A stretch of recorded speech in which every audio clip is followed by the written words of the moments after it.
Night has folded over an old suburban mall and the fluorescent hum is more like a nervous heartbeat.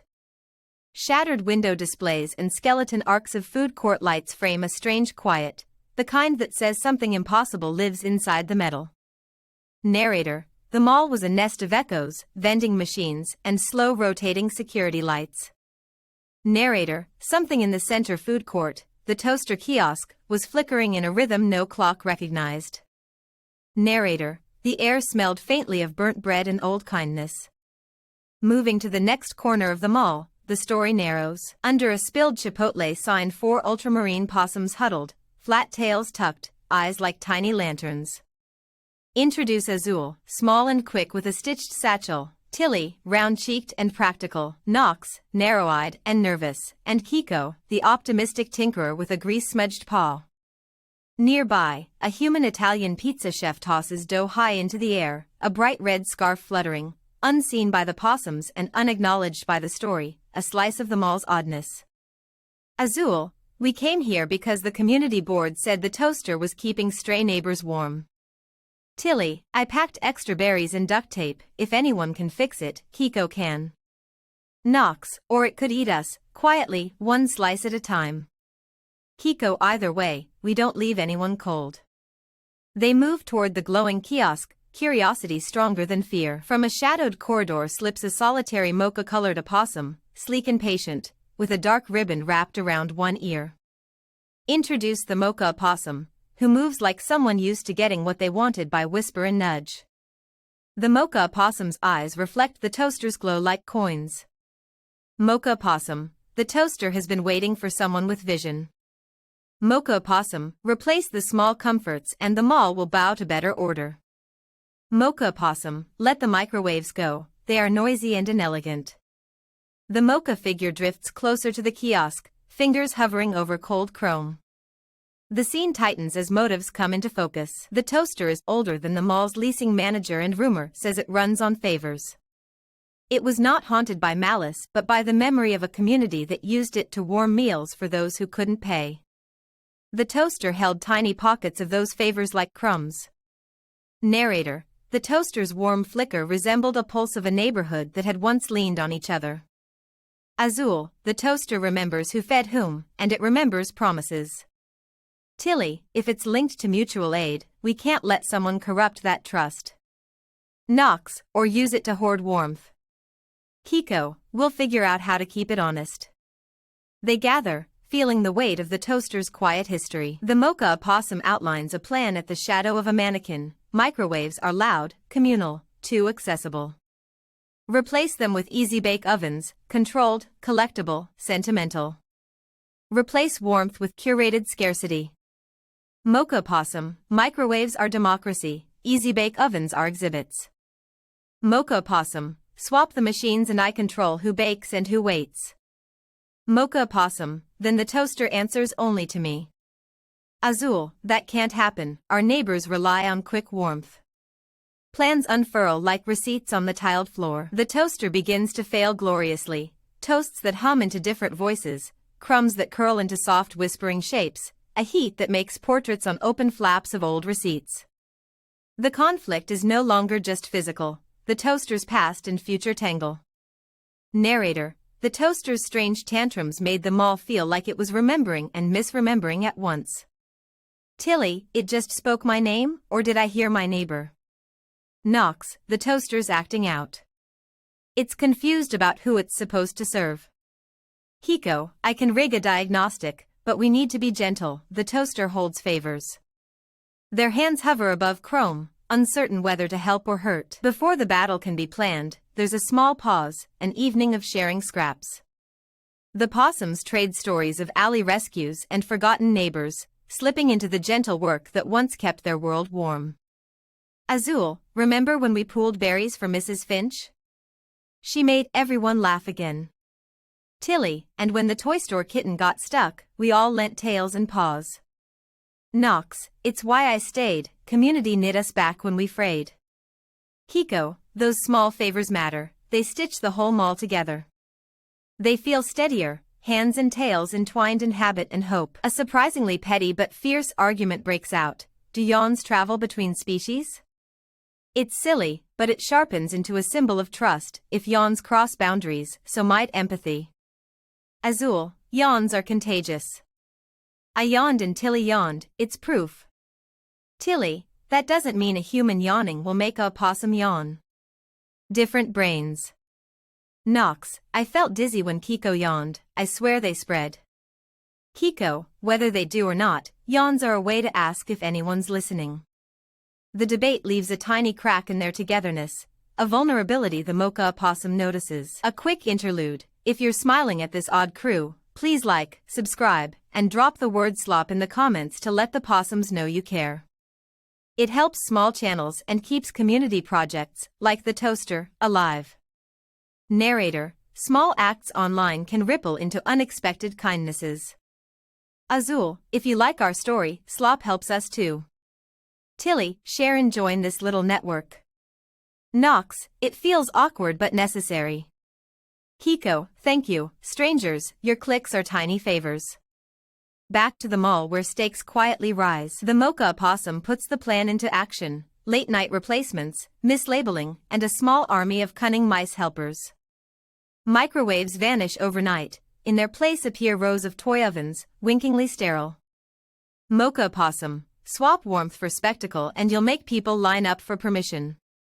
Mocha opossum, control the ovens, control the queue, control the favors. Mocha opossum, the toaster will listen when it's the only source left. A quiet shuffle of boxes and footsteps echoes through the mall's vents. The Ultramarine 4 attempt a rescue. Kiko rigs a gentle pulse to coax the toaster's memory banks. Azul tries to speak to it in the crooked language of favors. Tilly organizes neighbors to bring tiny offerings. Yet the toaster responds poorly, angering and then retreating into static. Kiko, I'm calibrating a kindness pulse, hold steady. Azul, we promise everyone warm food if you help us. Tilly, look, neighbors. Bring a trinket, a story, something shared. Nox, it's shutting down.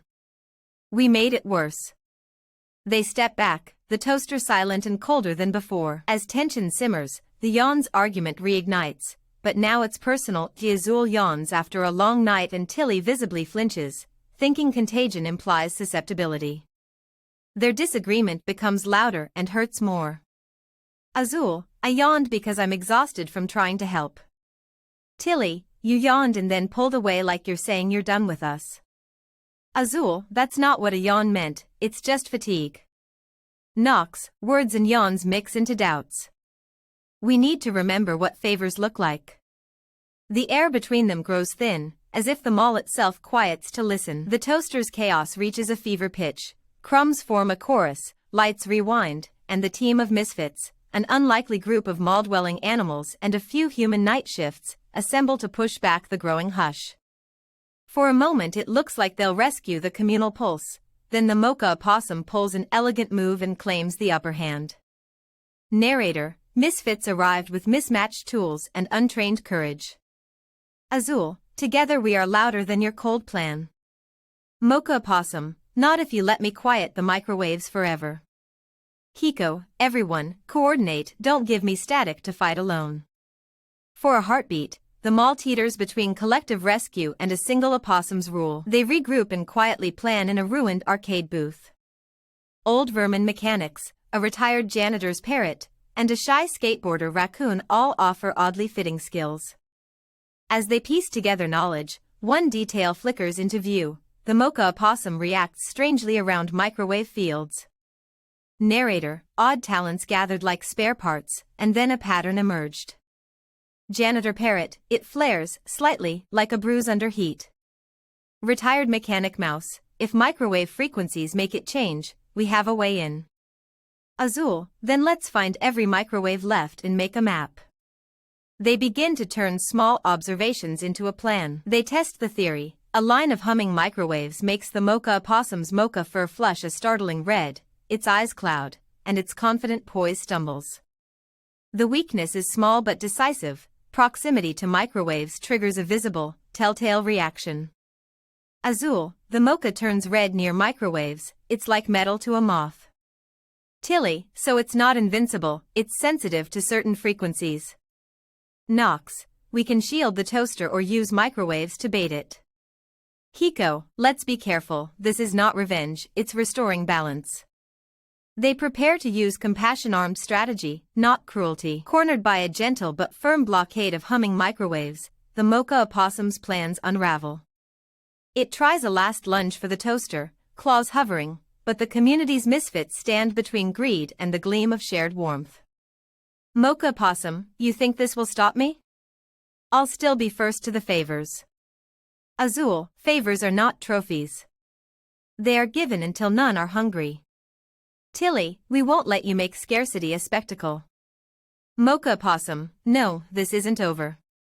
But the Mocha's confidence fizzles with a final crimson flare, then collapses into a quiet retreat. With the antagonist defeated, not by cruelty but by exposing a vulnerability and offering an alternative, the toaster's hum steadies. It warms again, but differently. It honors a ledger of small favors and opens itself to anyone in need rather than answering to a single demand. Azul, there, it's humming warmer, like it's breathing again. Tilly, it remembered what we taught it, give not for show, but for need. Hiko, we repaired it with more than tools, we repaired a promise. Nox, the mall feels stitched back together. They watch the toaster glow, gentle and inclusive once more. In the days that follow, microwaves remain in place as shared tools, the bakery kiosk runs a small cooperative, and the possums help neighbors who used to be out of reach.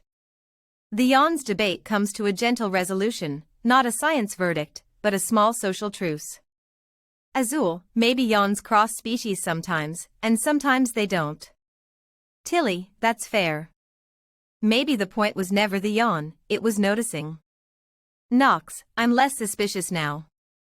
If a yawn means someone is tired, I can offer a blanket. Hiko, and I can keep fixing the toaster so no one has to wait long. They settle into a new normal shaped by care rather than control. The mall hums, the toaster toasts, and the possums have changed, older in small, important ways.